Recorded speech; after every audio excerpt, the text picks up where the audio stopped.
seizures recently. I'm so sorry to hear that. All right, well, ladies and gentlemen,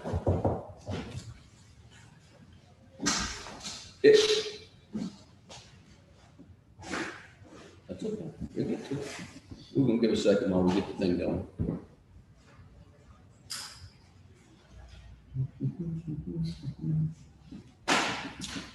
That looks like it's working to me. All right, this time we'll call this special meeting of the Hill County Commissioners Court to order. Forgive me, this August the 9th, 2021. We are in the Hill County Courthouse in the Hill County Courtroom on the first floor. And this meeting's been posted in accordance with Texas Government Code 551, better known as Texas Open Meetings Act. We have a quorum of commissioners present established. Everybody's here this morning. Our first order of business is open forum. If you're here to speak about something that's not on the agenda, this is your opportunity to address us. But the agenda today is all budget hearings, nothing else. No final decisions, no final votes, just a retelling of the secret history of the Hill County budget. Play on the secret history of Montgomery. So anyway, anything further there? Going once for open forum, going twice for open forum. I'm going to move along again. So we have a budget in front of us. It's proposed. You can't believe the number of hours the auditor, myself, and others have put in on this, but nobody cares about our crying stories. So here's the deal. This is a synopsis. Let's start off with the general fund, and we'll move on to FM lateral. The general fund, we propose no new revenue rate. That increases somewhat our revenue, but it's from new construction, so no tax increase there. We have proposed a 3% cost of living increase for all employees and elected officials in this particular budget. On top of that, we have increased the commissioner's take of the general fund from 8% to 8.5%. Further, we have taken and transferred $400,000 out of indigent health, and $100,000 for each precinct is getting transferred back in there. So it's a considerable, trying to pump money your guys' way. I know you've got a lot of problems with the increased growth in the county and trying to improve infrastructure. It's expensive, and I get it. This budget also takes into effect insurance. Tomorrow, we will have a presentation on the final options for insurance.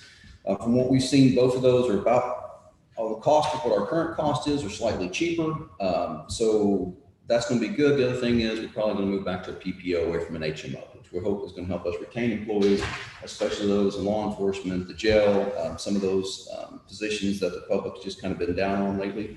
This budget pushes an additional $300,000 into law enforcement in Hill County. We support our cops, we support our sheriff's office, and we want to see them do well here. I'll make that out front. If you move on to FM lateral, the FM lateral, we proposed the 3.5% increase on the tax rate. So it's an increase. And I hate raising taxes. I don't like it. But the only thing that money can be used for is road and bridge materials. We can't even pay salaries out of it. And folks, the more folks that move in here on these rural roads, the more it's costing us to upgrade the infrastructure. And quite frankly, you guys have done a really good job of improving things over where they've been the last couple of decades. Commissioner, I just single crumping out just to give an example to the public. How many miles of road did you chip seal this year? We're going to be right at 15 miles. 15 miles. And when you took office, how many miles of road were chip sealed completely? Right at about 45. Yeah. So, and how many do you have now? Completed? Yes, sir. About 44. 44. And but how many? So when you took office, how many miles were chip sealed? You only had a couple of. That already? No, that's not even count. That's just what I've redone. That's that doesn't count what's already there. Yeah. So you've done 44, 45 miles yes. so far. That's what I'm saying. Is this is expensive to do, but it's a better surface for our roads.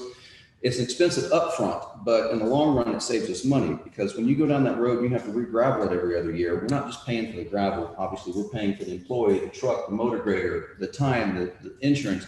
So 2 years ago, our average estimated cost per mile of gravel was $26,000 a mile. And what we're doing by doing the chip seal, again, a higher capital cost up front, but it is saving us money in the long run, because we're not going back every 2 years. It's 5 years before we go back now.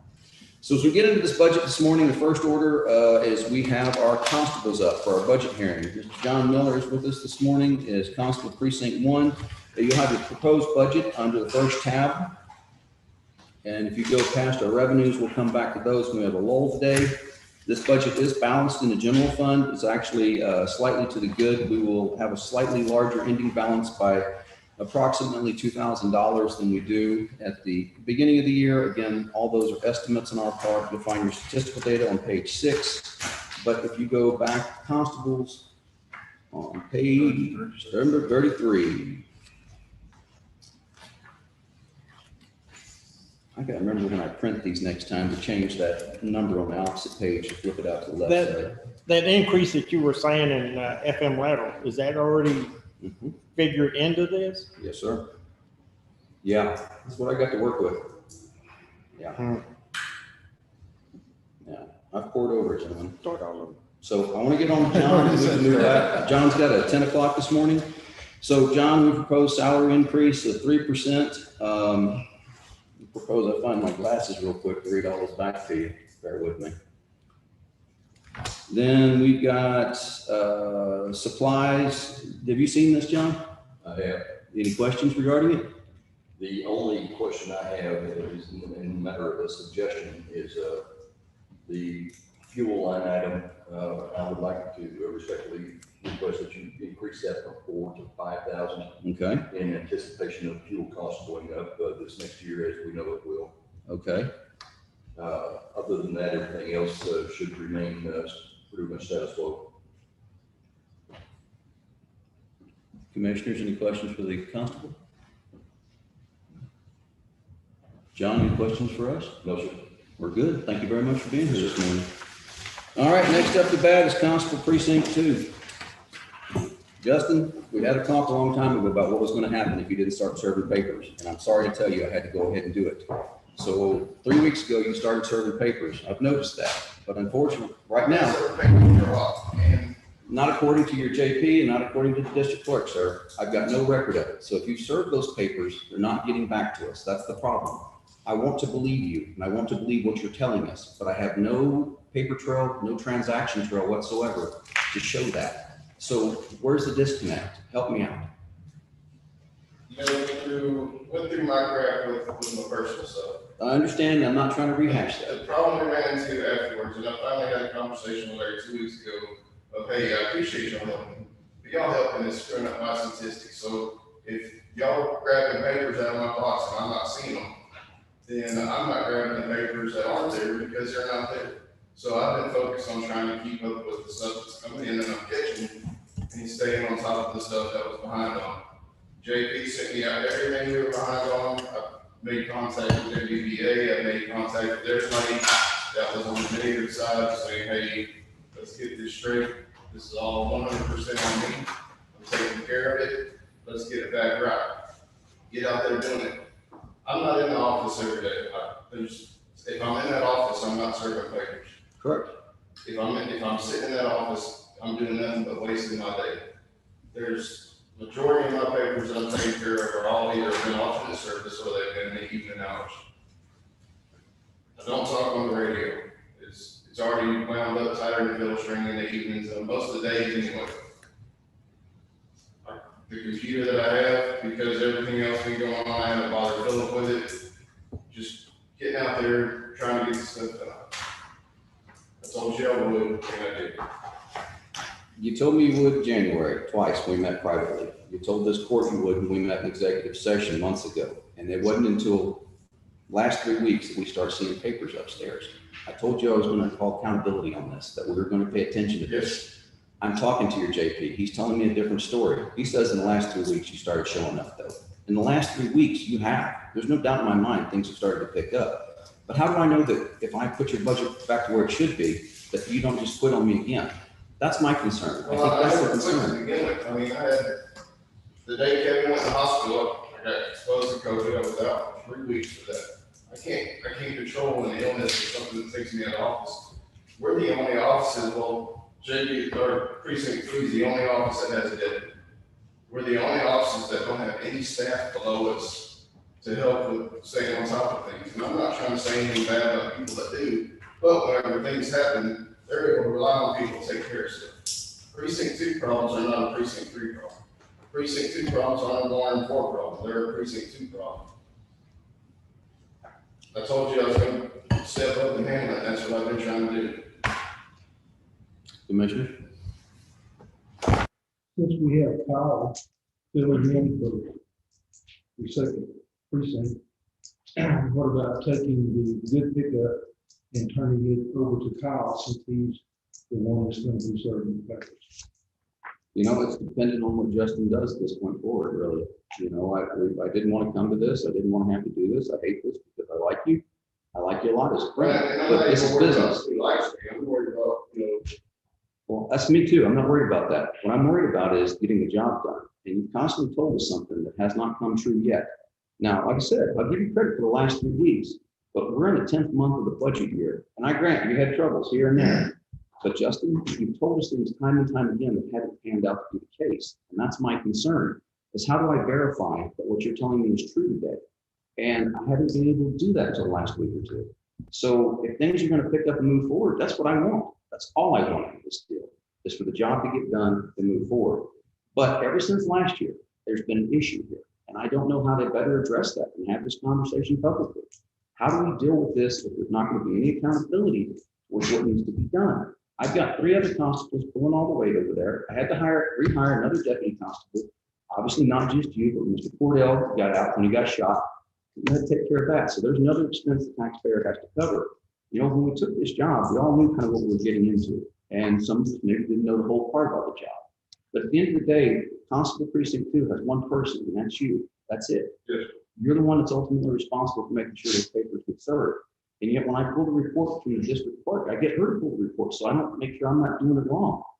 You know, I see your papers assigned to you, they're served by everybody else. And I get what you're telling me, but how do I say going forward that you're going to serve those papers? That's how do I show that you did it? That's what I'm getting at. This all becomes final in September, Yeah, it comes final on September 7th, day in September what? August the 9th today. No, when does we finalize this September the 7th? Yes, or 7th, that's what we're on track right now. So we got a couple of months. I mean, right now I have 11 papers in my possession. Okay, There's no way, even if I served all 11 of those papers today, there's no way that that'll influence the statistic numbers to make it look just astronomical to y'all to see that, yes, I've served 11 papers, but in a year that's taken place since October of last year, there's no way to catch up with what I missed out on the previous. And like I said, Larry and I just had a conversation the other day, a couple weeks ago, about, hey, I appreciate y'all's help, but I need you and the guys to put grabbing papers out of my box, because there's no way it'll help me in the long run to show that I'm out there doing it. How long has those papers been in the box? They get put in there every once a day, every other day, just depends on where it gets. The problem is Larry and John, they're usually there early birds, 8 o'clock in the morning, waiting on there, where usually I'm coming in 8:30, 9 o'clock. John doesn't stick around the office, he rolls out, and everybody there, I truly believe they're trying to help, and I don't think there's anything negative about it, but there's just no way for me to grab the paper that's not there, it's already been picked up by somebody else. the problem is for so long, this paper sat there, and we get calls from attorneys, and we get calls from the judges. You've had calls from the judges, both Harris, myself, Crane, just Brazel. The deal is when those papers just sit there, that's what they do. They just sit there. And that's been the story for most of the last year, is that when a paper gets issued, we have to keep the court system Yes. moving. That's not what's been happening. These gentlemen haven't been serving, they're not getting served. In the last 2 months, since we talked about it, every time I got a paper, I'm taking care of it. If it's in the box, I'm taking care of it. I mean, I brought in, 2 months ago, I think I brought in 13 where I didn't overnight. It was out till 2 o'clock at one several papers. It didn't reflect on the Odyssey report, the Odyssey system, where you used to get your papers out of and you put your returns into it. As of the 2nd week of July of this year, when that court pulled, there was 58 papers issued to precinct 2. You served 5. That's not talking about it. So So like that's, I said, it being taken out of my box before I got there. Now, I had a conversation with Larry so that he could have a conversation with me. And instead, he just say, hey, let's leave precinct 2's in there, because I ain't coming in every day. It may be early in the morning, it may be in the evening, but I ain't coming in every day. I mean, I'm having a hard time with it. I understand. I think we need to see about changing pickup out too. Well, the equipment does, I'll tell you, it doesn't matter. The part that matters to me is, there's one person in this room that has made it personal, and that if you go around and tell people, he's gonna have my job. And whenever I hear from other people that, and other elected officials, but yet nobody will talk to me. Nobody has called me. It took my JP when I talked to him on the phone to say, hey, You check your email, you got an email saying you gotta do your report. Man, I've reached out to you multiple times. January 4th of this year, when we had the investment ceremony, I pulled you in here and privately talked to you. I talked to you again at the end of January. I brought you into this court in front of everybody. We have reached out to you. I'm just saying, like, the issue. I'm not looking for your job. I want you to do your job. I want you to be the best constable we've ever had. I'm trying to show you all that, hey, I mean, if it means that I gotta say that, hey, Bob said, oh, I'll resign. Because it's not, to me, it took 6-7 months of being screwed up between medically and under the influence of pain medication. I didn't even be operating kind of vehicle. Did nothing but a big giant lawsuit when I got in a crash with somebody because I was trying to work. I kept up with Larry, we talked, kind of let him know what was going on. Tell him he was my emergency contact grad, but he almost really keeps one day because I had to make it back. You know, I get where you're going from. It's like I told you on the last meeting, the last person I want to ever be compared to is Bill Wilkes. And I'm not making that comparison, and I won't. But the budget's reflecting that, because I remember the situation that took place there. It has to reflect that from what I've seen. This is paper, that's paper. At the end of the day, what does the paper say? The Odyssey system says X number of things have gone out, X number have not come back, or they've not come back with your signature on it. That's my issue right now. I get what you're telling me about those, but the reason they've been pulling those, they've come to me and talked to me time and time again about this, and that's them as the constables.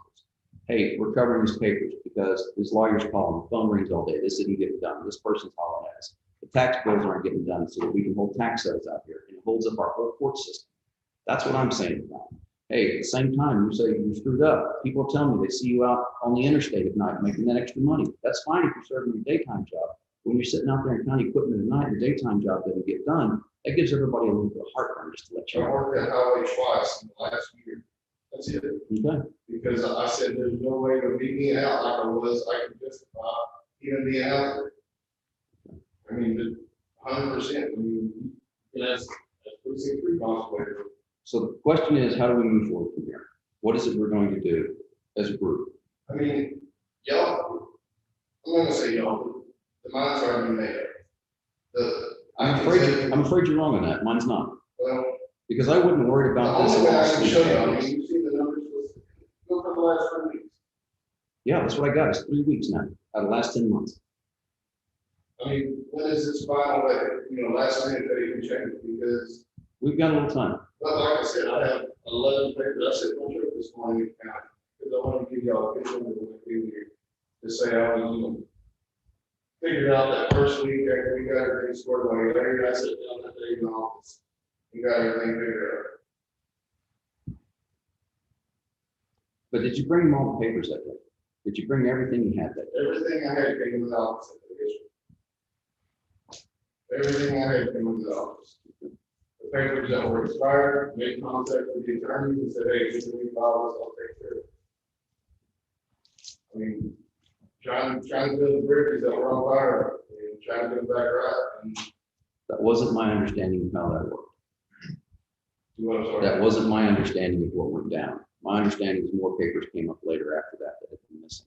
I haven't had anybody say anything to me about any papers Okay, since that day. fair enough. Since we've had that day that Larry and I said what the papers in the office, I haven't had anybody ever come in, other than that paper that we called about to say, hey, they called to make sure we got new papers. They called to make sure the new ones were filed and everything's taken care of. Okay. Commissioners, We're gonna revisit this. we can. We have to revisit it before September the 7th. Yes, sir. Or Well, we want to do it before the 7th, yes. So we got roughly 3 weeks Yes, sir. to decide, see what kind of a time there, see how it runs and how it goes between now and then. Yeah, the next 3 weeks, make or break it. That's it. I'll post your salary in the paper, the full amount, because I can pay up to it, but I can't pay over it. I can definitely pay less than it, though. Yes, sir. I understand that. That's the reason why I'm like, If we do that, we're going to fund the deputy position. It's a conversation you need to have. But I can't say yea or nay right now because I don't know how this is gonna work out. And I can't leave the other 3 constables without that deputy to serve papers and two if it doesn't work out. Because it was my understanding that the position was going to go away with it. And you will recall that constable did not fund that position all year this year until the beginning of this last month But because that's things, the took office, it went away. yes. So that's, what we're going to do with that. We technically, because we'd already budgeted mid-year, it stayed on through, but it was just, yeah, it emptied out through Yes. January through, I guess, So we were going to do away with that position. that was our game plan. Four constables. Correct. So now we're spending money for a deputy. Yeah. Possibly. We don't know. Correct. Okay. I wish I had better news for you. I mean, like, Yeah, it's your budget, here, man. so, to me, get rid of the deputy position is probably the one thing that I think, I will tell you that if he does the only way we keep it, I'm gonna take it off of the salary because if Larry gets sick, if John gets sick, if Kevin gets sick, we don't have anybody to take care of our stuff. I got the same problem, Justin. Well, I understand, but. I feel like hell right now. I know I don't have the run because I've been tested, vaccinated, the whole 9 yards. I'm literally sick to my stomach right now. The last thing I wanted to do is get up and come to work today. I woke up at 4:30 with a headache, so bad. So I get you, but I ran for this job, and it's my job to show up and do it. And if I can't, I gotta find somebody else and make arrangements for that person. That's the problem, being the only person in the office. That's it. Miss Paula's out today. I got no secretarial help, but she woke up feeling bad. I get it. Some days that's just the way life is in these jobs. It ain't the norm. It ain't the way it's always gonna be. We just kind of struggle through on those days. It's about making, effort to make other plans. Those days that you're gonna be sick, those days that you're out, those times that you're not around. That's when calling, coordinating, having those relationships pays off. And I get your position. You had a bad run of luck, no doubt about it. Nobody can deny that. But at the end of the day, it's on you. You need to show us that you understand that. And that how you show us that is that Odyssey, your JP, these papers get served and we know that they got served. You telling me they got served is not going to be good enough for me. I'm sorry. At this point, it's going to have to show up. That's the deal. Anything further, guys? Justin, you got the last word here. Yeah, let me know when you talk about it, because, like I said, even if I don't get another paper between now and then, I have 11 papers in my hand. Okay. And I've swung down in my office, and I'm not saying it's the only Sunday, I don't know if they grabbed any of that box. I think we had that conversation, I think that part's taken care of, but we don't have it. I have 11 right now. I'm sorry, Larry, you said something I couldn't We hear. don't have. Okay. Okay. All right, we'll revisit it, Justin. All right. All right, next is Mr. Larry Armstrong, Constable Precinct 3. Mr. Armstrong, have you seen your budget yet? And I probably haven't because it just came out late Friday. I'm sorry. Believe me, we were rushing to get it out. It's again 3% cost of living for both employees and elected officials as proposed. Then I know that your fuel is set from 65, it went up to 7,000. And I know John mentioned a minute ago, he didn't know if that'll be enough or not. Can I ask you to look at that number and get back with us, let us know if that's going to carry over in fuel or not? Yes. Thank you, sir. If it's not, I need to know this. I don't want to run short. I understand. Yeah. I got you. Commissioners, questions for Constable Armstrong?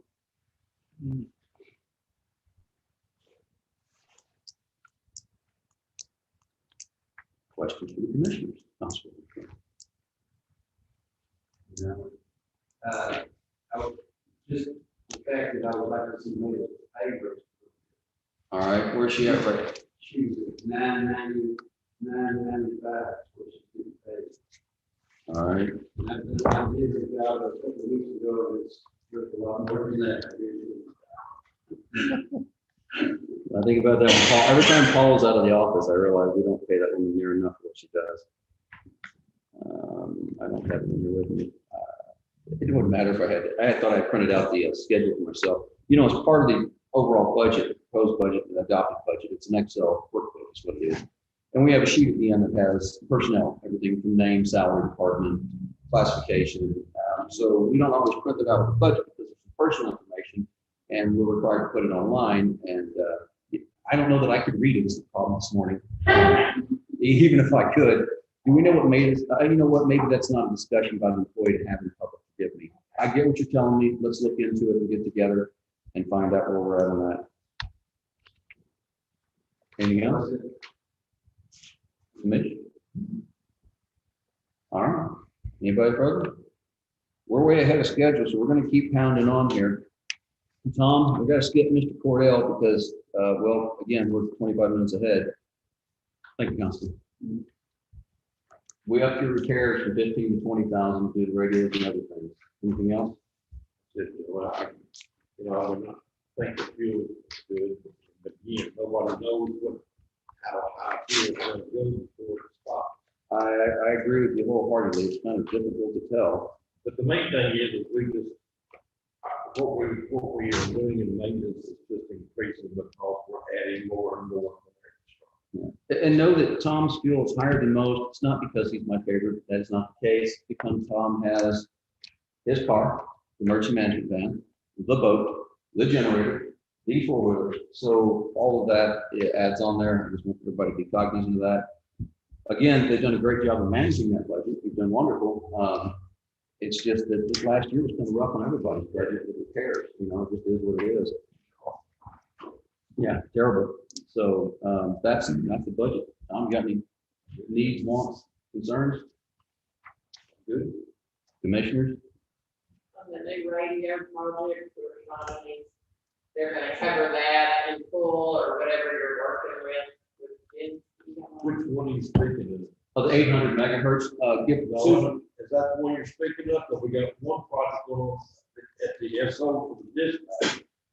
That's, is that a radio program? yes, it is, but it's not, because it's changing the radios in dispatch.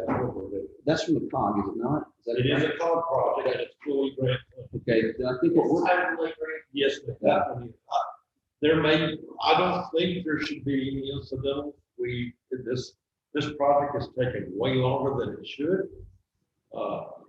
That's what I hate about somebody else running the project, because people ask questions and it takes too long to get answers. But as of right now, the last piece, I mean, all the dispatch equipment's in the floor of my office. It's already been delivered. And the Zybex console is supposed to be here around the first week of October. So I need to get with you and Scott. Scott he didn't want the inmates tearing out the desk around the wall, and so we were closer.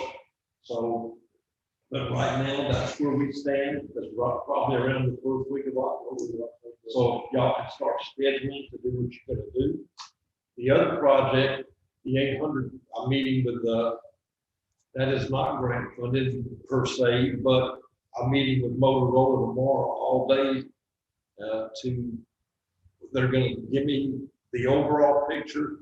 We're going to the tower. They're gonna, with their engineering team, they're gonna give us the engineering infrastructure quote, and we should have somewhat of a hard number within the next week or so. So that's kind of the Quill fire repeater is totally active and working. Their radios have been reprogrammed in a Quill. I've heard nothing but thank yous from those folks down there. They have been so grateful. They can finally use the radio to talk on certain parts down there. It's really been a lot of kudos for you.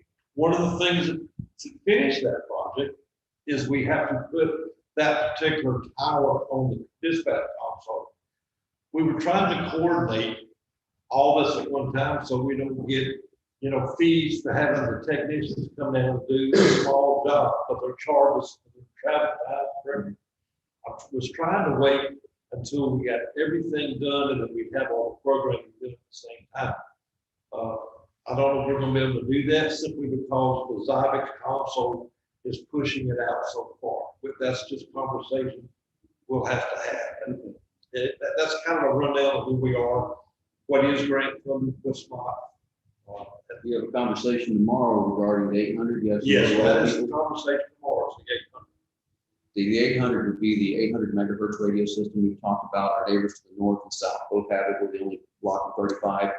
We believe it's something that could be funded out of the RAP money, and we budgeted RAP in a separate fund, not in the general fund. but that Tom has got Motorola coming down tomorrow with their engineers to give that a look over and give us a proposal, basically, to see what that's looking like costing. Well, one of the great things, I mean, the 800 is very expensive, there's no doubt about it. But with the system, the way it's configured, if our officer was on a handheld radio and it'll pass a text, they can talk to dispatch. I mean, it ties it in to the entire state. I say the entire state, the way this system is being rolled out, it's probably even out. Because all these radio systems, these trucking radios, are tied into a simple cord. So there's a lot of advantages, but the problem is that this is a big, big step for us to go in. I did just as a real fast. I spoke to Tony King at Hillsborough last week. Hillsborough's interested in possibly being part of it. I need to speak with Chief Bentley and with Jason Patrick and see if they're interested. Because as it is right now, we're gonna have to maintain both VHF system and the 800 system both. And it would be nice if we could lessen that footprint. So there's a lot of planning that's gonna be done over the next year. This will be a year-long project. There's no fast. I mean, because we've got to get the license, we have to get approved to get on the Fort Worth cord. There's just a lot of things that has to take place before we can actually make this happen. But we've got the people of Fort Worth are very excited. They're willing to do anything they can to help us because this is something they wanted to do for a long time because it lights up the entire program. So that's where we are. I'm done. Thank you. Good synopsis there. Appreciate it. Question for Mr. Henry?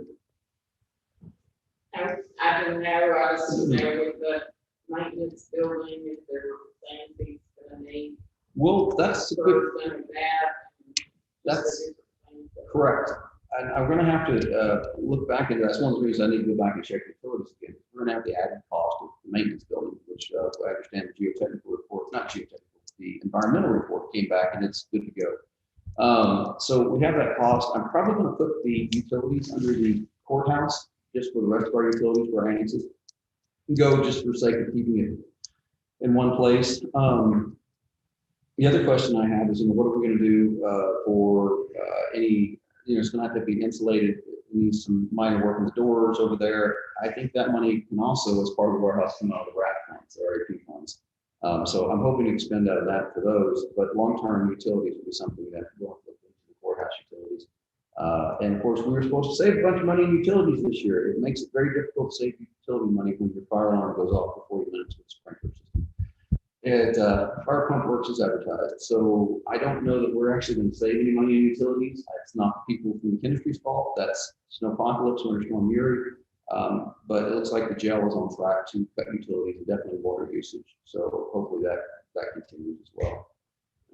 Anything further for good?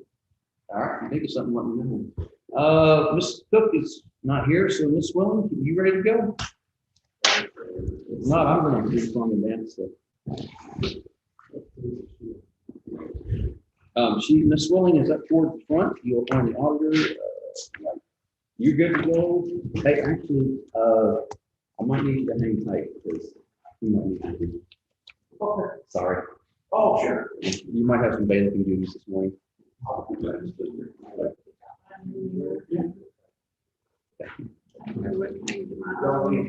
are on page 18, I think 18, right? Page 18?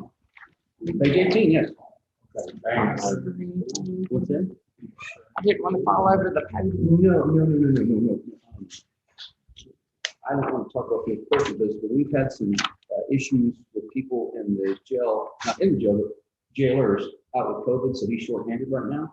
So, So he's the bailiff.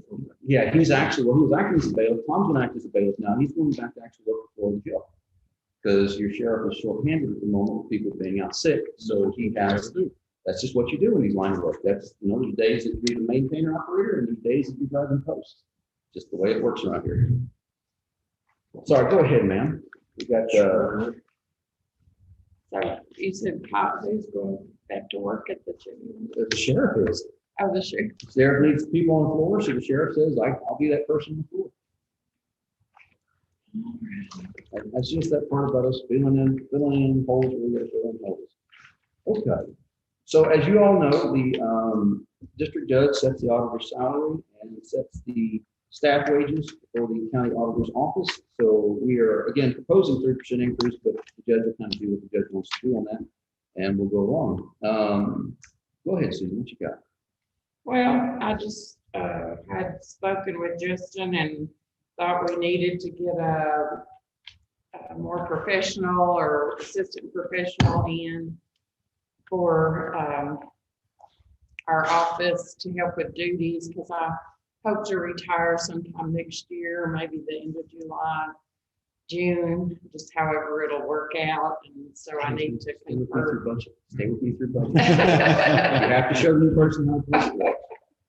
So I've got to confirm, try to get those lined up, which complicates things because Cynthia wants to retire in December.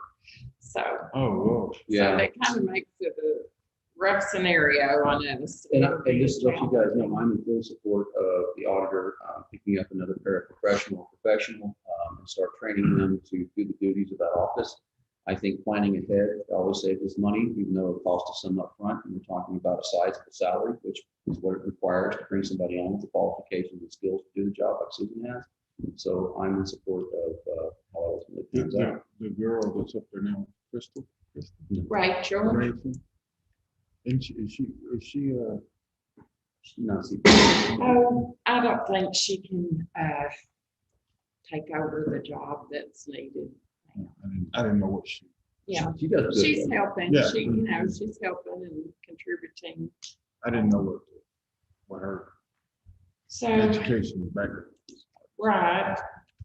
So I don't know, it's, as well as my office, I mean, the treasurer's office could use a paraprofessional as well. I'll let Rhonda speak to that. But, there's just more duties, more reporting. Every time they meet in Austin, they give you more work. So is that something that a CPA is, or you just need to be good at that? I would prefer CPA. I don't know. Yeah. Yeah.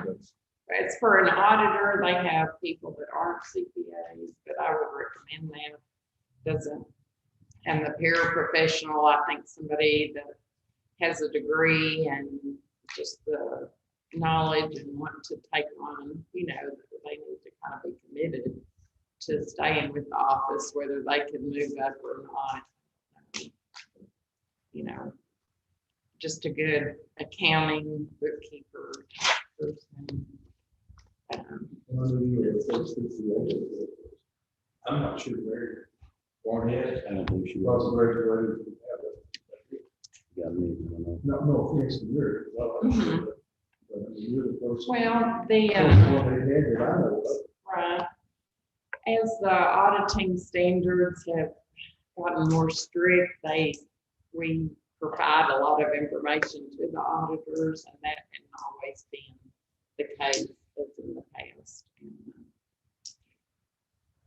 I don't know, I could just tell you, we do a lot to try to save money on our audit, I guess, but as well that we're right where we are. So by the work that we do, we know how we stand and know that our numbers are accurate on that. So I don't know, and I don't know what it will take to get another auditor. Y'all might want to put some money in contingency just for how all that will play out.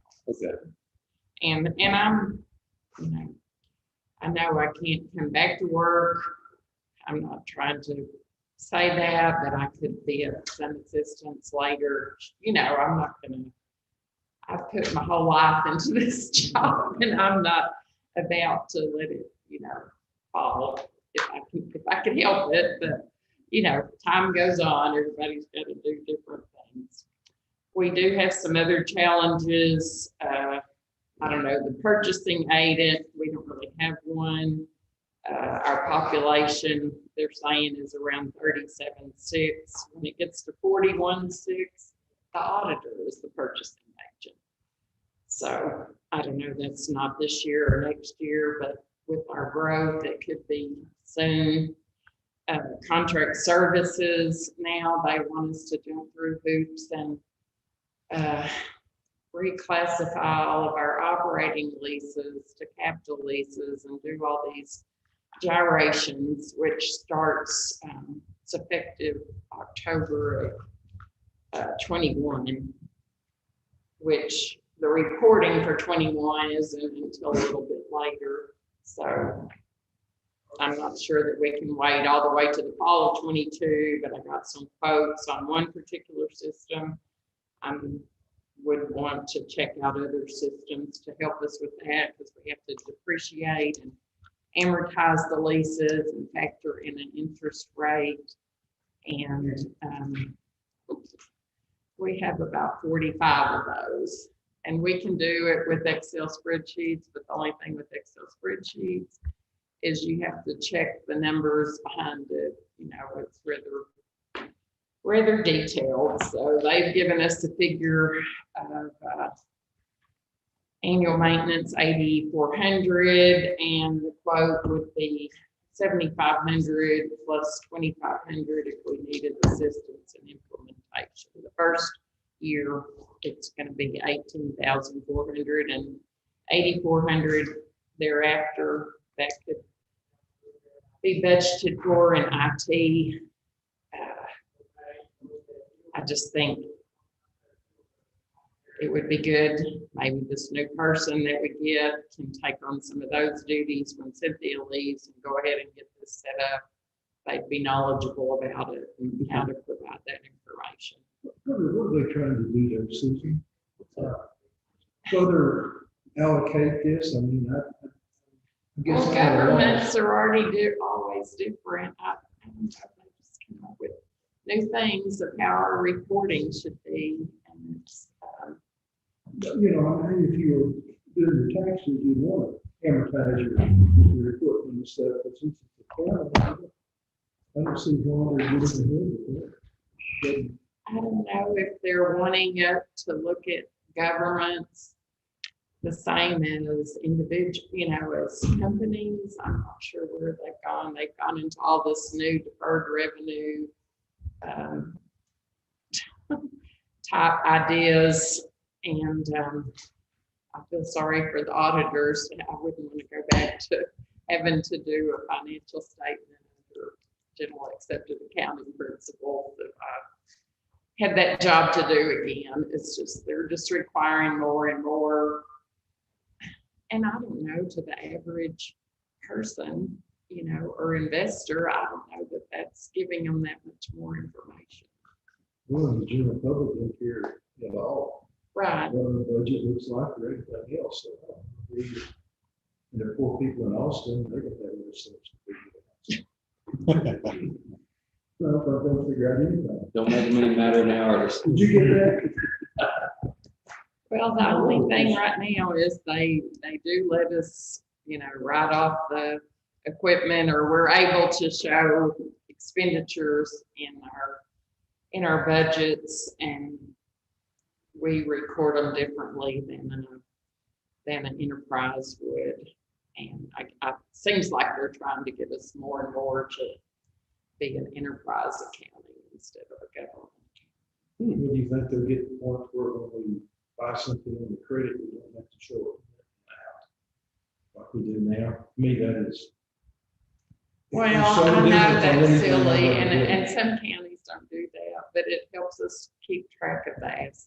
So we have to, because then we have to depreciate them. Well, just when you look at the budget, you look at the. Yeah, the total it idea, is looks like- misleading. Watching you do it. But it helps us, we do that more to keep up with the asset. Make sure that we don't miss them going along with our new purchases and our leasing. Because you can just say, okay, you're gonna have a lease. Well, what if you didn't put anything down on a piece of equipment and your first payment's next year? You know, there's gotta be something we put it on our books so that we know we bought the asset and we have to account for it that time forward. I guess that's something we've done here. I don't know, we've been looking at a different fixed asset program for the smaller items. We had explored Cartograph, and Kathy met with them last week, and they said they don't have anything worthwhile for us to use that for, that it wouldn't work for that system. I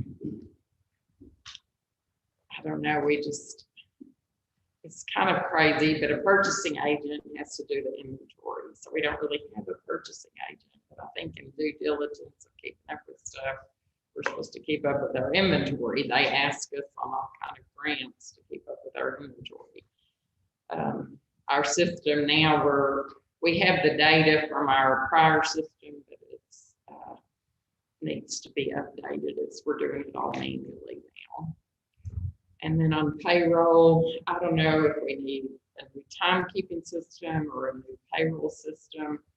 I know we were looking at maybe going with Tyler version 10, just something. I mean, we're paying people all different kind of pay. We pay the sheriffs their specialized pay, and then since they're backlogged, we pay them out their overtime instead of pumping their overtime. You know, we had the COVID pay. Oh my gosh, y'all just about killed the treasurer's office, and y'all haven't, but just trying to keep up with all the different types of pay. Clerical people are paid in 40 hours. Law enforcement's paid on 86. We have a lot of manual entry in our payroll system right now that I'd like to either change systems or get that cut out in the current system, and it just kind of ease of operations. You know, and I don't know if that's going to go with the timekeeping. Rhonda had brought that up. And I'm open to If that would, you know, help. It's just. At this point, you know, my deal is I know there's you guys, there's an AG opinion out there a long time ago. Employees can pay what they want. Majority of our office holders understand that there's a benefit, though, to timekeeping, benefit to transparency is what we're doing with taxpayer money. There's also a benefit to help us in efficiencies. And I'm not saying it's going to work for everybody off the bat, but if we could start rolling it out, if we could start with the sheriff's office, that is 87 people, it's such a huge load of employees there. And, you know, you're talking 16 to 18 hours just doing payroll around here. That's insane to me that it takes that long. But with all the manual entry they have to put into it, the changes, and every time there's a fractional interest here, it just makes more trouble for life. So if we could figure out a game plan to move forward, either more training in the current system, or, you know, a new system or a time system that imports that information automatically, is what actually would be my druthers. Those things could be beneficial. Right. It costs money, but Some kind of automation, but that's, those are just some challenges as we have. So I know everybody has their needs and wants. The list goes on. But that's what we're needing in our office. The other items, I think we're fine. okay. The purchasing agent for 41,680, is that based on what they think we have every year, or is that based on census every 10 years? I don't know. I need to ask the counties that have crept into there. I don't know what that's based on. And it's such a narrow parameter. I don't know. But it's in the local government code. 41, I mean, that's a narrow range, 41,680 to 42,100. No way they made a law specifically for one county without saying what county it was. It's amazing. How did they do that? I mean, our last census, what were we, 35, 680? Almost 36, yes, ma'am. Something like that. So we're 5,000 away from, but we'll do that. I Next year, I guarantee. I think we're over 40,000 right now, but we won't know until I release the numbers. If we're not over, we're right close to it. And I know we said this last time, like 10 years ago after the census, we thought we got an undercount, because you compare the social services we provide to many counties around us, and our cost of social services, and we provide a lot more of those. Well, still, I would every county as well as a whole bunch of people that voted last time in your county. Because if you got a PO box, they can catch it. I remember that. I definitely remember that. My only concern about that. purchasing agent is, I'm not sure whoever's in the auditor's office really realizes what we actually need. I mean, we're not, we were over there, like, those like Andy has now, less than be desirable, and so if you've got someone that's just sitting up there and has no idea about equipment, they might say, here's a road grader, we'll get it for you. I know Andy doesn't know more. Out of curiosity, let's talk some hard numbers because we've got them in here, but I'm in support of contract services. What do we need to do on the contract services? Do we put the 18,000 number in there? I mean, what does it take? For the total? lease program, Yes, ma'am, for the lease, and I'm frank with you too. What about assistance with the external audit? I know that on the skills. I mean, that's a tough thing to do when you're trying to do it by yourself. And you're going to be teaching 2 new people jobs this next year. And in order to get the external audit out in the same time frame we normally have, I mean, what's that going to take? Is that something we can help out with contract as well in parts of that or no? no, I think I think you'll need to increase the staff wages. You know, I said approximately 18,000, and just to have that, well, it won't even be the whole year. But I guess over in contingency, I would recommend 10,000 for the, let's see how much of that will be, Cynthia. 9 months, so I guess need 13,000 to get 9 months for the staff position.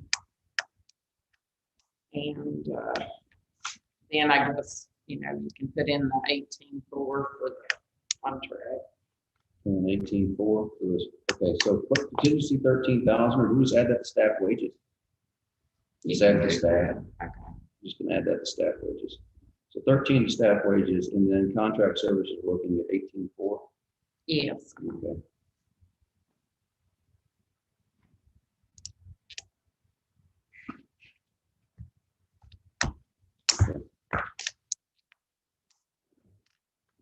Commissioner, questions for the auditor?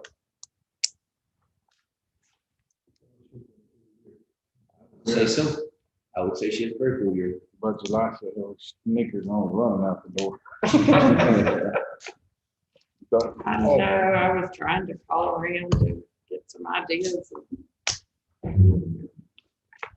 what people are making, and, you know, they can make more outside of the county. Mhm. And some have equal benefits and some don't, so it's just different. I mean, You know, once you're in a position for a long time, you're not gonna meet the current wage that others do, but. well, we kind of need to know what that's going to look like in this discussion now with the district judge, obviously, if that's something that we need to modify this year. I understand it needs to be modified. I'll try to get some quotes, or we had a few on what others are making in other offices. Bring that back. The number for the assistant, I think they're going at for 55 or so to 60 on the assistant. So that's where I came up with the 18. Thank you, ma'am. Ms. Rhonda, what you got for us today? Commissioners, any final questions for the auditor? If not, Ms. Rhonda, what do you got for us today? You'll find the treasurer's budget on page 19.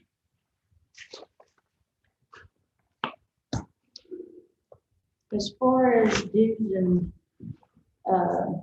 memberships and everything down, everything looks good to me. Okay. We can live within that. Like Susan was saying, there's a lot of payroll is a big thing. And there is a lot of, there's not a lot of human error, but there's really, I think, you know, that can come up every payroll. There's just so many times we go in and out of it. I do think Tyler is a good product. I do think that, you know, going to version 10 is probably the thing to do, not changing different systems, because Will version 10 give us that functionality for the timekeeping aspect? I don't know anything about this, reason I'm asking. what we need for timekeeping is something like executive. Will it roll into our system? Will it- Yes. But you know, I'm not dogging people with Tyler. But often they say, hey, this will work with Tyler, and then you go to work with Tyler. Maybe it doesn't work with Tyler. you know? Well, there are other counties that are Okay, using it. wonderful. And so executive seems to be the one that integrates with it the best. I don't have the numbers for you. I will, look at those more in earnest tonight and give them to you tomorrow. If Bill were in here, we've talked about this, back and forth quite a bit. Our biggest, problem, our biggest challenge is, always the sheriff's office because of all the special pay and the 86 hours. They were more regimented and probably more geared toward going toward a time capture system. What we're doing right now is extremely manual, even the ones that have it on an Excel spreadsheet. It does not bleed into our system at all. There's no way to do that. There are multiple ways to utilize executive time, not just punching the clock, but feeding your numbers into a computer, just kind of like what we're doing right now. And then having it signed off electronically by the department head or elected official. That would give them they would have some way to log in, if you will, or clock in Yes. every morning on the computer or something. Yes, but there would be, the onus would be on the department head and elected officials to oversee it, just like you check off everything, you know, when your guys come into work, when they leave, it's the same thing. It should check off saying that they've done it, but then it just bleeds over into the system. Problem with that is, you know, you're looking anywhere from 6 to 8 months to make that happen, is what I understand, to make everything congeal. We, you know, we're government, so we kind of move at a snail's pace. The sooner we start, the sooner we get it done. Sure. Another piece that we have is another challenge that we have is with AP and their scanning. We have looked at, Phil and I have looked at another add-on program called Content Manager to get away from on-base. It's definitely cheaper than on-base. We're not supported by on-base right now. So we really need to get away from that as quickly as we can. We can continue to feed our documents into on-base until we get something else in place. I want to go to another county and look at what they're doing as far as putting their invoices and whatever documentation there is into the system and see if it's actually going to save us time or cost us more time. Because it's not just feeding a bulk of papers in at one time like we're doing right now. It's a little different. So those two software programs I'll bring to you, just a spreadsheet so I can look at what's going on with that. So that on that, so you're gonna have to run 2 systems for 1 year. I know Karen's been using on-base, so she was. And so now they're having to print out stuff and try to get it over into a different system. And I'm just wondering if you've got all the payroll in that, do we have to keep that or does that have to be available? I think until we kind of transition, and Phil's much more an expert on that than I am. The content manager can be used on all the applications, not in Encode. Is she in Encode? She is not in code. She's the cartographer on base. Okay, So what they're doing is pulling out a cartograph, and they're pulling out on base into cartograph. The on-base served us well. It was a good client when we needed it, but the deal is we've got other databases now that can take that stuff on. So we're really duplicating the cost of the service that we don't need to duplicate. It's going to be a pretty substantial savings in the long run. The deal behind it became we tried to, like we migrated to parallel client Encode. And so that's the other thing we need to figure in this year. These guys all need training on how to use it. And we put that off and put that off. I want these gentlemen and any other elected official that wants it, any appointed official, to have access read-only to their budget so that they can lighten the load on the rest of us. You know, It would be great if y'all, because you could pull your own reports anytime you wanted to, anytime you wanted that expenditure report, you could pull it. so what I'm going to do then is I'm going to go ahead and instruct Philip to give them all access to it this month. He's got a lot going on today and tomorrow because Wednesday after hours he cuts over to the new system. So we're going to work on the end of this. As long as we're in the read-only, I think that would be phenomenal. We'll push for a while. But But again, I still got a little bit of oil still buying it. I need to know where I'm at. yes, exactly. And I So think we'll that's, be able to just log on and see where Yes, we're at. yes, sir, that's the goal. The goal is the reason we went online. ready? Yeah. I You got ready? ready. They have some little brackets. Can't- I live inside the protected zone. All right, so It's a big bubble. good.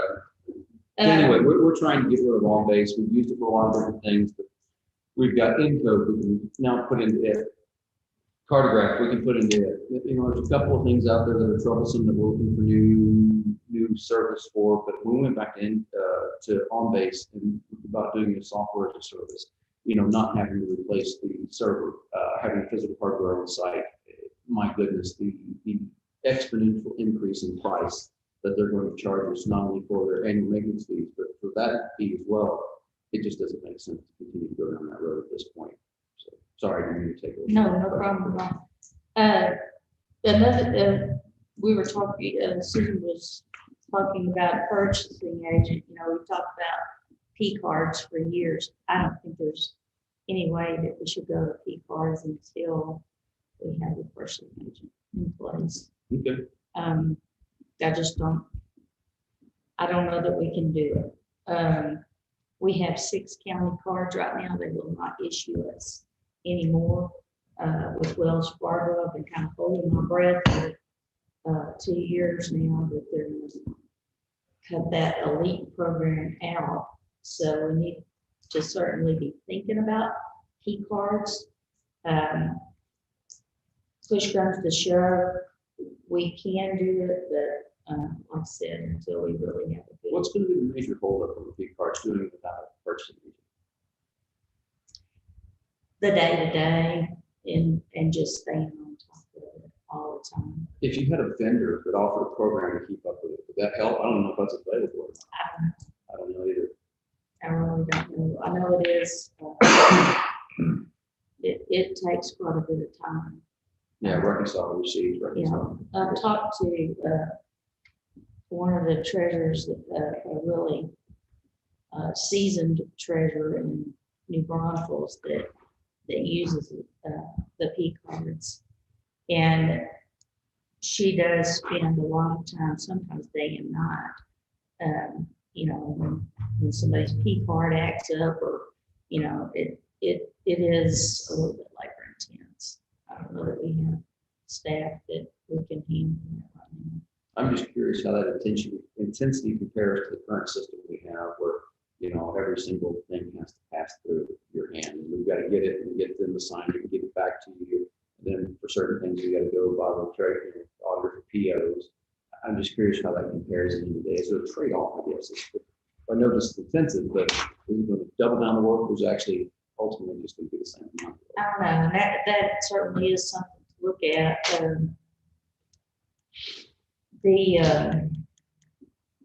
The biggest problem that we have with cards, you know, from whence I came from the power plant, what we used there was basically a P card system. But every person that had that P card was responsible for their own receipts and uploading their own receipts. It's not a bunch of little papers coming into my office like we have right now. is each individual department or whoever's in charge of that there, or if you have cards issued to individual people, they are responsible for having all their receipts uploaded and ready to go. Right now, we struggle to meet our deadline of payment simply because we're hunting down receipts, and often we have to be satisfied with an affidavit saying that you did do it. We don't have a receipt. Oh my gosh. I don't have any of the cards. My guys have the cards. My foreman mainly, he goes and buys stuff and eats stuff. And I'm just, after this week, I'm seriously thinking about just saying, just give me the cards. I'm gonna take them up there and put them in my box. If you need them, I'll go get it, because they lose Yeah, receipts left and right. I get bills, I'm like, where the hell is that? but I think that there are a lot of different ways that receipts can be uploaded these days. It's not really easy to pay as it used to be.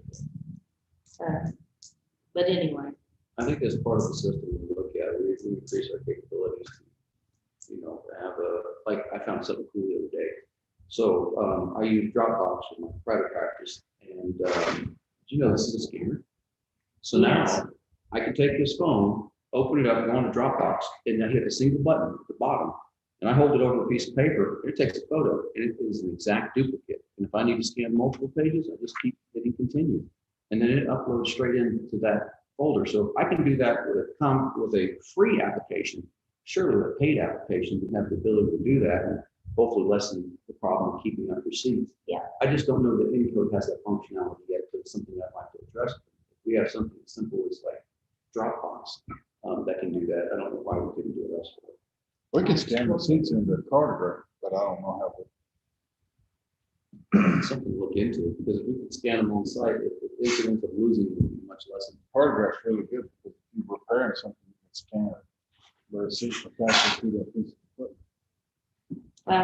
we had hopes in, when I talked to Tyler, you know, several times, their salesman had said that they have a program where you could scan an invoice, send it to, I could send Martin's invoices to Martin, and he could electronically check off on them, and code it, and then it would be mine, and it would already be in the system.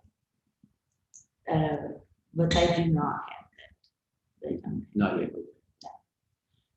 So anyway, that's, do y'all have any questions for me? No, it's a great conversation. Appreciate you letting us know what's to come. We always ask at the budget time, even if we don't see it in the budget, what are we looking at this year, next year, a couple years down the road to anticipate. And I think I want to know, I know I want to know what the price tag is like in the time system, especially if it's going to relieve us of 16 to 18 administrative hours every time we do this. And when I say administrative hours, I don't mean that's like one person's spending, I mean like the offices are spending that kind of time.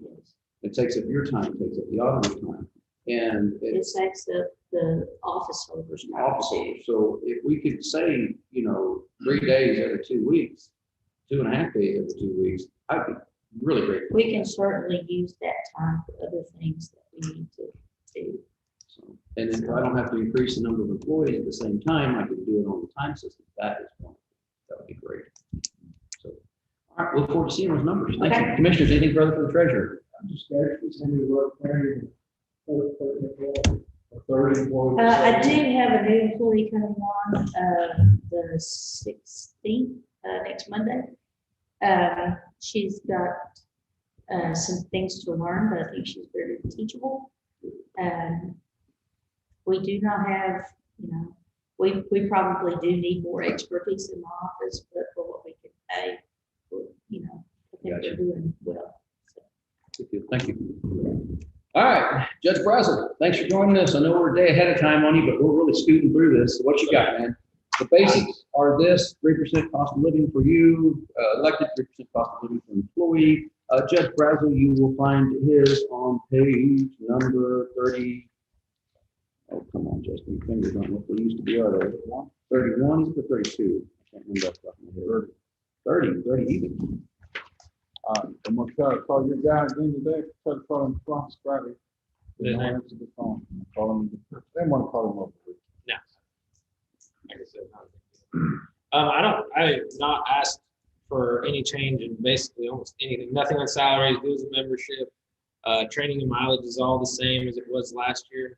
I was really hoping that we actually get to train like this year. This coming. Don't hold your breath though, I'm sorry. So, because I really like my clerks to be trained. Yeah. They keep me out of trouble. That's just a fact. Bonds insurance thing. The one thing that I have changed is postage. And I've told you guys, I think every year, I've been living off Judge Milton's postage since I've been elected. So that's we're going to 6 years worth of postage. We've never had to buy postage. Really? But yeah, he had a bunch saved up from over 30 years or 24 years, whatever he was here for. So I'm now finally at the end of my rope on it. So I'm going to need some postage. We obviously we send out court notices and stuff. We also use these might get a warrant notice to motivate people to pay their citations. We don't generally issue Class C warrants, but we tell people we could if we wanted to once you pay these. So the issuance of the Class C warrants is cost more money than it's worth if we actually go through the process. Machine and rentals, everything else is the same. I've asked really for nothing but those. A couple of things we talked about on the side that I'm not going to pay for out of the judge's budget because it affects the whole courthouse. Going back in, getting our postage kind of more uniform. We've had a postage machine here, there, we had a big one we shared. It's down in another annex now. It's my proposal when we come back into the basement in about a month that we get a large postage machine for all offices in the courthouse that will have a code on it if you need to do something postal, and we'll put it down there. We'll put IT down there where elections administration used to be, but pay for the postal machine out of the general fund line item, the courthouse non-departmental. Sorry, brain skip. And that way everybody can allocate their amount to it for postage in the long run. It's not fair to make one person pay for the machine once it's used. My goal is to have one postage machine here and then one down at the Covington Street Annex, because when we come back and there'll be majority of the offices caught on two machines. I think there's some savings to it. We get some discount rates by doing things that way. And it makes it a lot easier to track. We do want to have a conversation with post machine people regarding software and how that number is back uploaded so that we can keep up with how much the county judge has on it, how much the JP has on it, how much whoever has on it. I have no desire to have a postage machine of just in my office. I've got one, had one, inherited it. It got damaged with flood, and I'm still fighting with them, that company in particular, on either come get your machine and give me my postages on it, but they want me to renew a contract for 36 months, and so we're battling it out. So Okay. I'll let you know how that works out. Appreciate it. I really don't want to sign a contract for 36 months. I don't know, I don't blame you. especially if we're all getting. Not to talk about people that aren't here, but we did have a budget hearing this morning with Mr. Gersh. I have to inform you, since he is your constable, that we have zeroed his line outside of half of his current salary. It's just papers aren't getting served in our experience. And again, I don't mean to beat on somebody that's not here. That's not the goal. Simply he is your constable, and I'm making you aware. I hope things would improve. We've talked to him many, many times, and we're just not seeing improvement. I will be coming and asking if things improve in the service to your office. That's what I've got. Commissioners, anything for Judge Breslin? You know, Trey's got anything going this morning? This is we're day ahead at this point. I'll holler. If you would, let him know. If you can make it after lunch, it'd be awesome. Anybody that can make it, appreciate it. All right. I did want to say I appreciate, I know carving the money out for 3% for our employees. I really appreciate it. And I know they do too. And hopefully tomorrow, if you got nothing going in the morning, show up. We're going to have a presentation on the 2 new possible health plans for them as a PPO. Looks like we can afford. So Those are big deals. I know when I was a kid, I didn't think so. When I was younger, I didn't think so. But now all of a sudden, you dyeing your beard? when you're adulting, you're like, insurance, man. Y'all remember when I was in the Army, I didn't even think about insurance. Yeah. Y'all been paying this whole time? Good Lord. So, yeah, I got to appreciate it. Thank you, Judge. Appreciate you. All All right, sounds good. All right, well, I guess I'll take the next meeting here. So let's go across the things that I have hand in at some point or fashion, and we will start with go with the general non-departmental and kind of what we're looking at here, which you will find on, let's start with county judge's budget first. I'm sorry, it's the first one there. First one, your expense pages, that is. So you're going to be on page 14, you have the county judge. There are no proposed changes in my budget except for the 3% cost of living increase in myself and elected and the employee, which would be Paula in this particular instance. The rest of my budget stays the same as previous years. We're making do with what we got and we're comfortable with what we have. On the next page, page 15, non-departmental administrative. Again, we have budgeted for the telemedicine cost.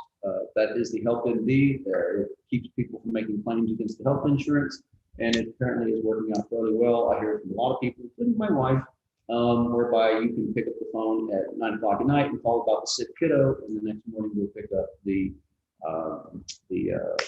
medication prescription. And it's worked fairly well, especially in these times of pandemic where you don't have to go into a doctor's office with sick people. It seems like a lot of folks are taking advantage of it. I'd like to recommend that we keep that in our budget forward. Purchase professional service, that's everything from our outside audit forward. You'll notice there's a dip in that number. It went from 90,000 down to 60,000. The rationale behind that is the proposal from the new insurance, I don't want to call them the new insurance, there's a word I'm missing here. Wow, not enough coffee. Yeah, I guess it's represented really more of an in-between, go-between. Just like insurers in Texas work for us and we didn't renew their contract. There's like a liaison person. Yeah. Anyway, we were paying $30,000 a year on top of our cost of insurance to insure for Texas. The ANCO says, no, that's included in the cost of the insurance. You're not paying something extra. So we say $30,000 a year off the bat right there. Which is sizable. Then you go through it. There's not a lot of other changes in there. You'll notice we upped the contingency sum. I went 35 to 40,000. Annual leave contingency stayed about the same. The transfer to the jury fund. Every year we put money in the jury fund. Some years it's up, some years it's down. This year it's the same as last year. And then the transfer to juvenile probation stays the same as the last 2 years. But I do want to double check that. I think that we shouldn't have to modify it because of the longevity pay change there. We had a long-time employee, got rest of soul, passed away last year. During this budget year, that won't be on the next one, but we do have the same raises that we apply to our people go to their people as a general rule of thumb. And the juvenile board will meet this Friday and consider their budget. So I will double check that number and make sure that it is in line. If it does move, it'll be incremental. It won't be a massive move. So yes, ma'am. I think the main charges will go up. Oh, okay. That 153.8 is just from the prior year. Correct. The revenue we have is 18,619, so usually we certify, so we're pretty heavy. So, all right, so on our, so what are you recommending we're doing at this time then? The revenue expenditures should be 18,690. Okay, let me get to grant expenditures. So that's the revenue that we can budget for that. So generally, on grant expenditures, if we get money, we certify. Okay, so that's way too heavy. No, that was an oversight. We should have caught that. You are correct. It just stayed the same as the year previous when we move forward. So 18,619. 619 is what the revenue. 18,619. Okay, so that 150 will go down accordingly. And then we might double check back with you tomorrow on the bank service charges, but with the interest rates staying so low, milking us every month.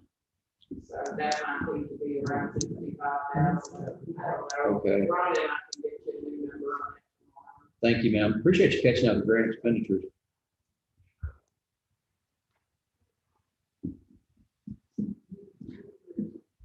Gentlemen, any question on those first two budgets I'm presenting?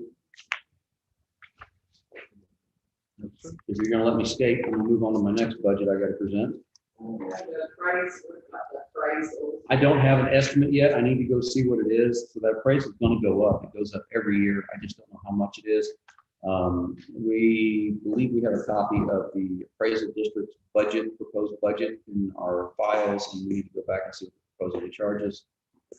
It should be in there. If not, I will contact Mr. McKibben, the chief appraiser, and get the exact number for both the appraisal for general and admin liability. And then on contingency that we wrong line, you wanted to raise contingency. I raised contingency for 40,000, annual leave contingency to 40,000, and I want to talk about raising contingency, especially after the conversation we had. I want to budget for your person, in your budget, but if it's going to take more than that, you think that we need to increase something in contingencies, I'm definitely open for it. I just kind of always contribute contingency, kind of like a miscellaneous fund. We have to have one, obviously, but it's better if we can try to figure out where we need to budget up front instead of in hindsight. So if there is a need there, I'm open. All right, I just thought a moment ago that you said we raised, I didn't know. if it I was spoke raised backwards. wrong line. No, forgive me, I misspoke. If we raised annual leave contingency from 35 to 40, left regular leave contingency at 35.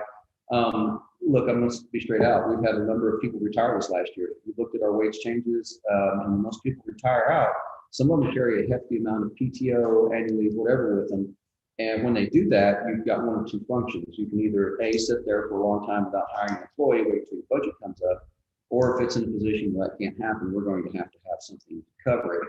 And I'm not trying to single out the auditor with this statement. That's not where I'm going, but she told me, Cynthia's going to leave. Cynthia probably has some PTO. That's just one example. There's many others. But the auditor's one of those that I don't think they can sit 3 months while that PTO goes out, and they're going to have to backfill that slot. So I added a minor amount to it, but I don't know if it's enough or not, to be frank with you. I don't have exact calculations on that. That's in the contingency. Yes, your annual leave contingency. That's what I was afraid of. I don't know who's going to retire next year. I just don't. I don't have a good way of doing that. But if you could kind of take a guess and shoot a number at me, I'd rather be prepared for it now. But I can't. I know who I've heard rumor mill and people have told me directly, but I don't know at the end of the day who else might be going. You're not. So just clarification on a couple things there. In case you had any plans. In case you were thinking about it, sorry about your luck. Anything else for those two budgets? If not, we'll move along. And we're going to go to the courthouse budget. The courthouse is on page 21. Again, the 3% cost of living for department head, which is ratio, and then same thing for staff wages. We have part-time wages. We've retained Kenny for part-time. I need to have a conversation with Lucio if that needs to continue or not. I've always looking for budget savings where we can. And it's helped. I mean, a lot more stuff's getting done. But I still want to have a conversation with you gentlemen if we need to continue that part-time or not.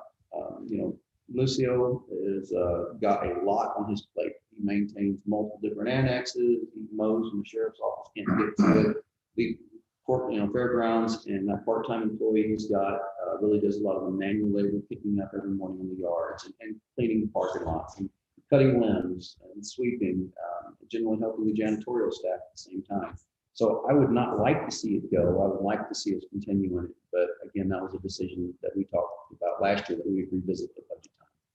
When do you think this is going to retire? I hope not any time in the next 25 years. I hope no time in the next 25 years. That guy does so much. He has not given me any indication that he's ready to quit.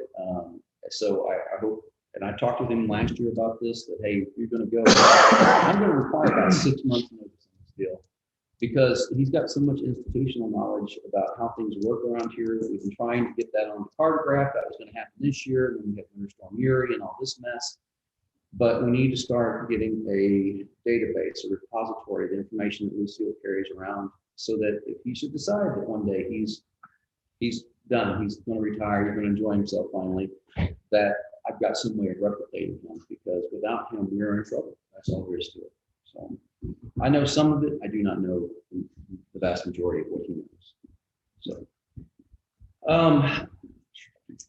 let's look at other things in here.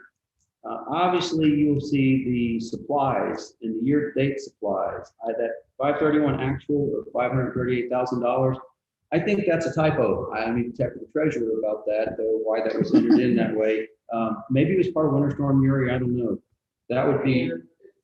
What we were paying Bill for. Okay, so that went into supplies. Okay. The contract. Oh, I'm sorry. I'm off again. My bad.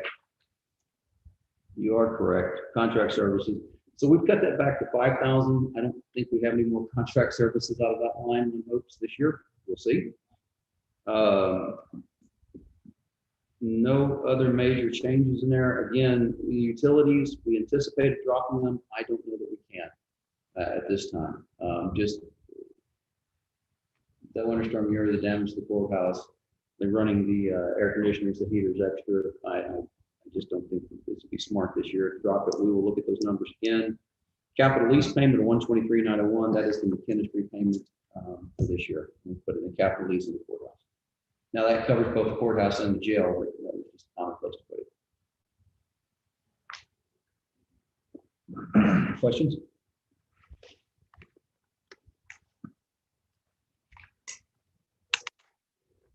So, if no questions on that, let's jump towards the back then, and we will go to, bear with me. Keep on trucking. Too far.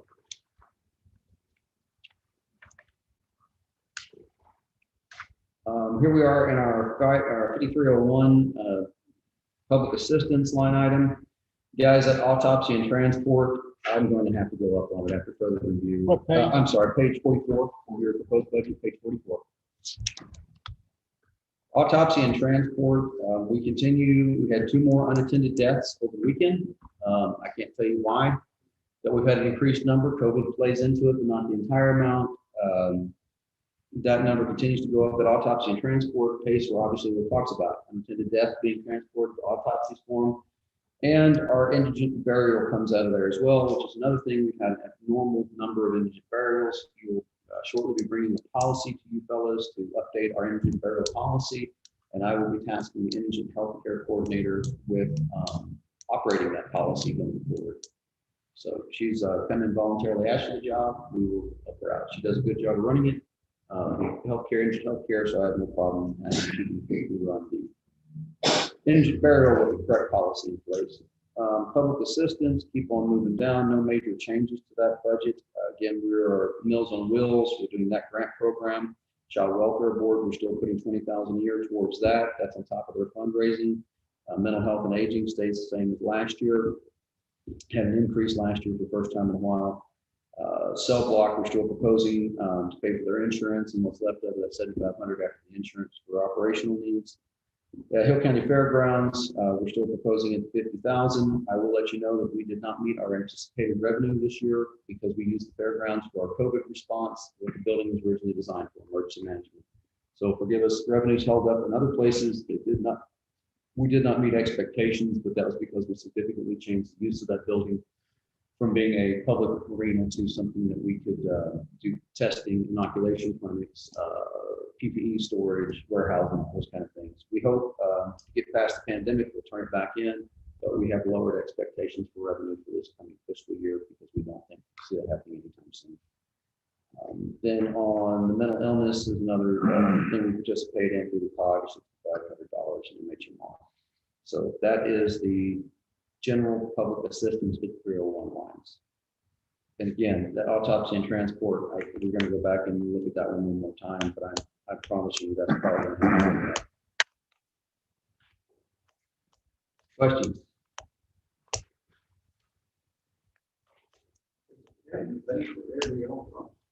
No, not everyone, but most of them. Most of them. I mean, I wouldn't be comfortable saying every because there are some family pays. The largest majority, 99.999, we pay. What are they running? Depends. I hate to give you the lawyer answer. So, if you're going to do the full lot, there's a morbid subject.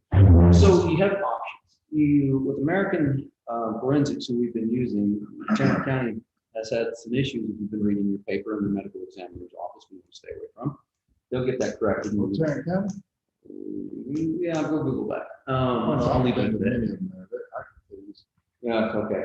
So anyway, American Forensics gives us a couple options. Number one, there is a straight toxicology report. Number two, full autopsy. Number three, a partial, substance in the hands kind of thing. I don't want to call it a cafeteria plan, but kind of like Just like cause of death, kind of call. Yeah, sometimes the cause of death is obvious. Somebody got a gunshot wound to the head. I mean, you've seen that. But they want to find out if they're under the influence of anything or there's gunshot residue on their hands or Well, not. like, I'll just leave you. And under that circumstance, we know what the cause of death was. The proximate cause was a bullet to the brain. But now, all right, what caused it? Did somebody do it for them? Is there residue in the hands? Is there, just like Amy said, as a former investigator, you know, is there toxicology and underlying drug issues here or alcohol abuse that led to this?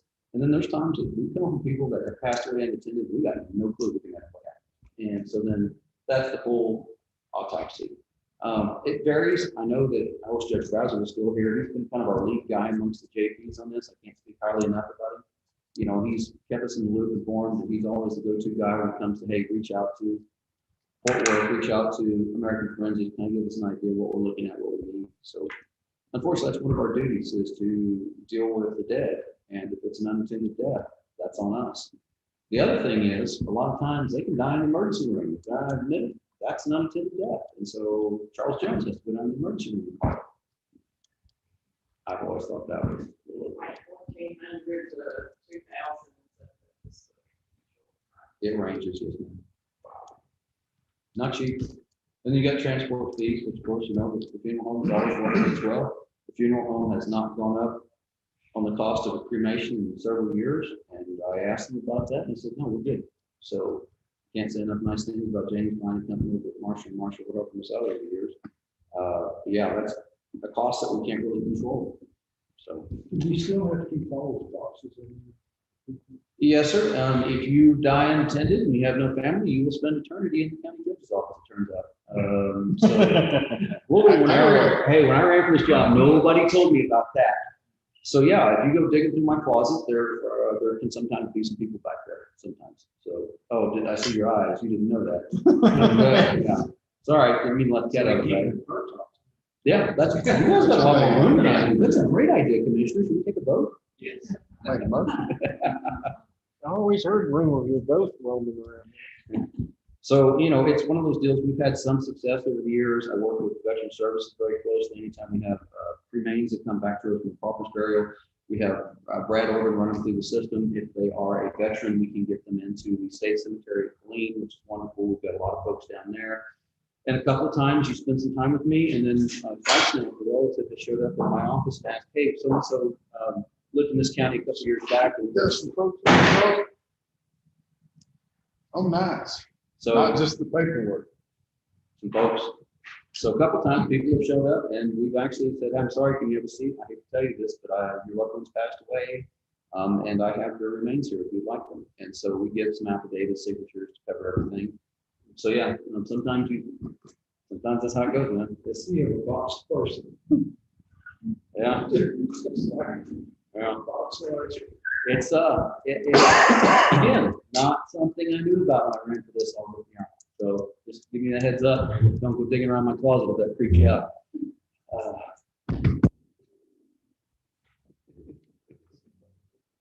I'll never be able to ask her to go in my closet now. I've really not talked about that much over the years, because I don't want to freak anybody out, but it's just part of living. So the rest of the county judge stuff, let's go back into the end of our budgets today.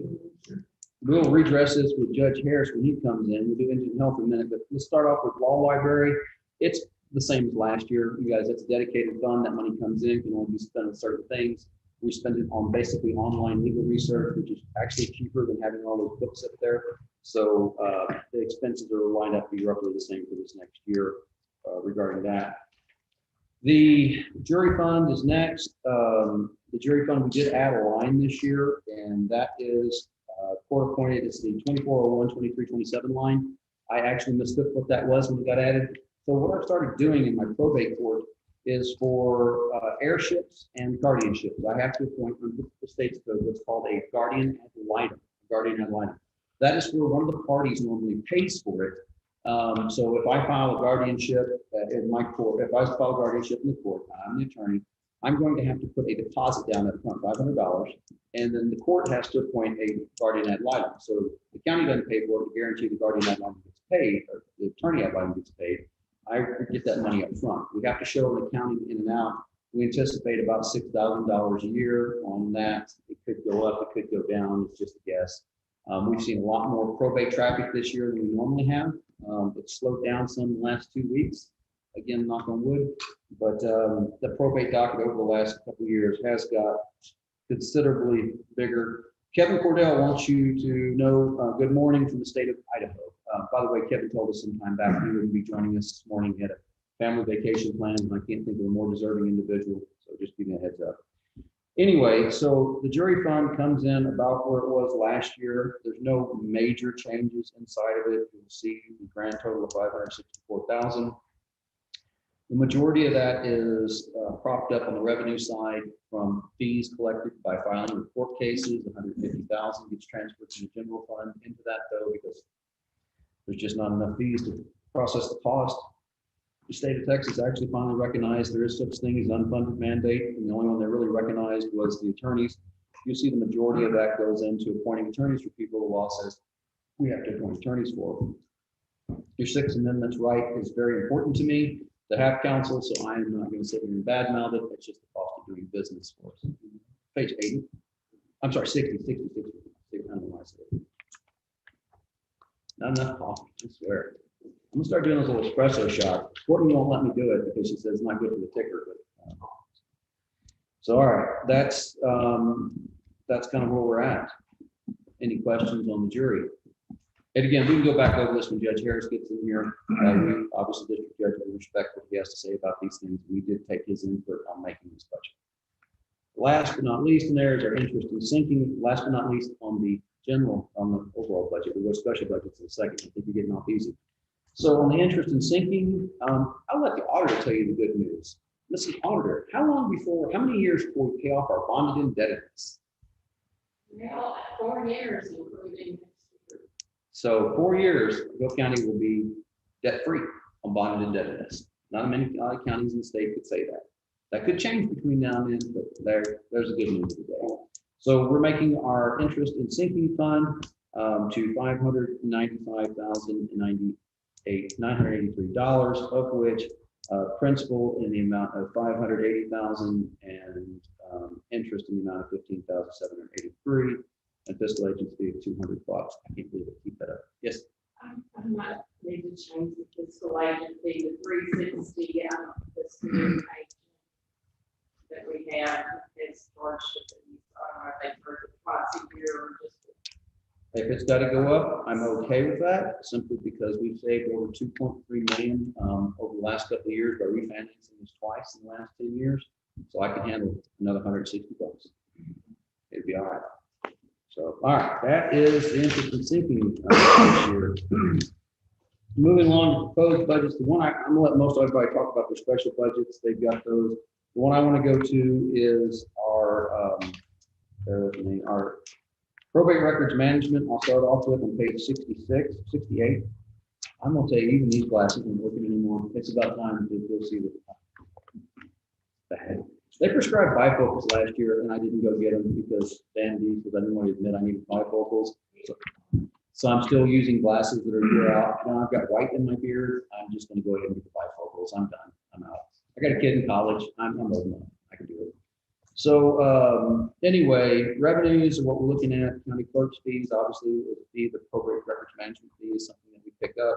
And you'll see that we're transferring money out into the county clerks. That fee can only be used for records management, preservation, or automation purposes in the county. Expenditures from the fund require the vote of the commissioner's court. And it cut the word vote off of there.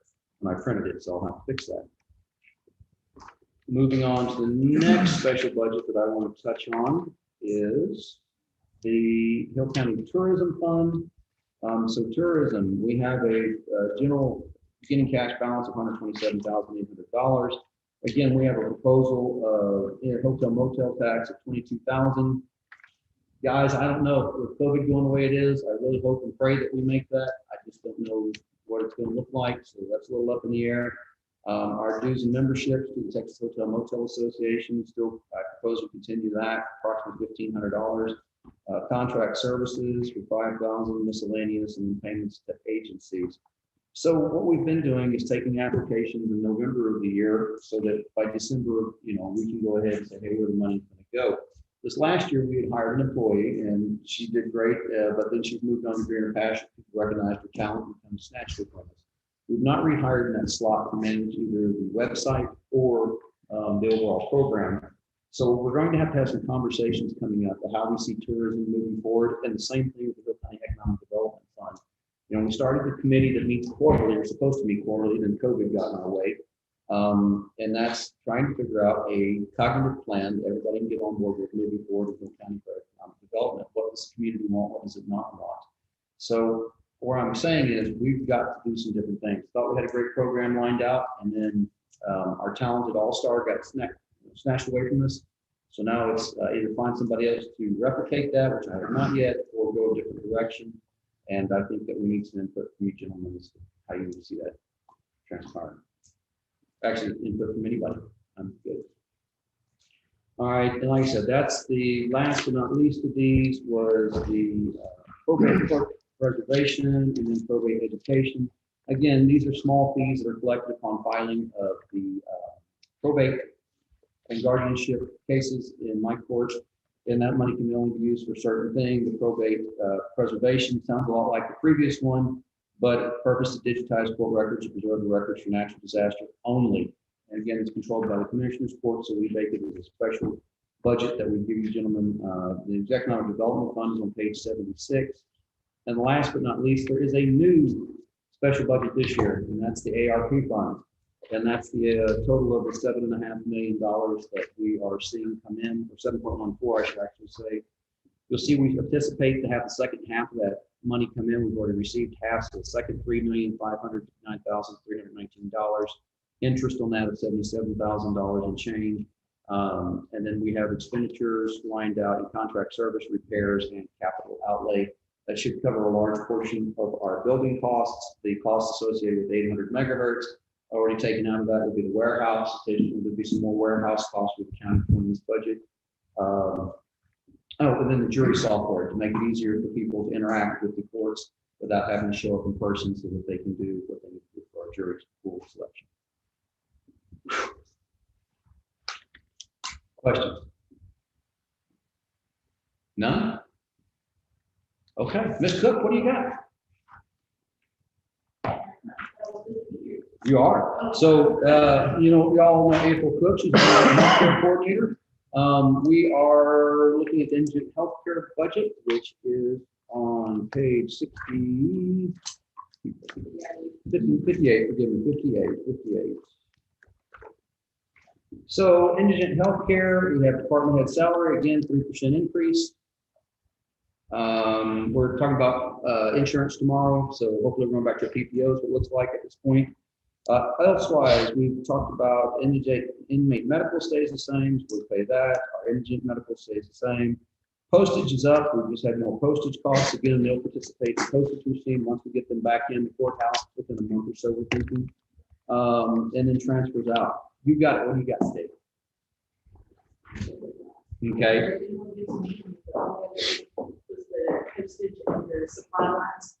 So we got the postage went up and supplies just slightly.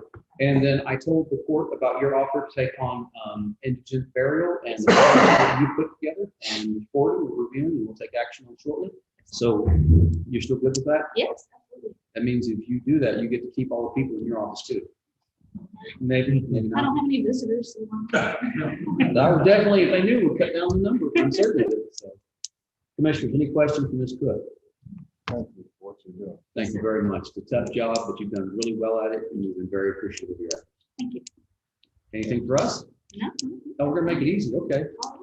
All right. Well, at this time then, that takes care of everybody that was on the calendar for this morning, a couple from this afternoon, and I say we take about a 15-minute break for coffee and general thought collection, and I can catch my breath, and we'll come back at approximately 11 o'clock. How's that sound? All right, we'll see everybody back in here at 11. No, I'm gonna make some phone calls.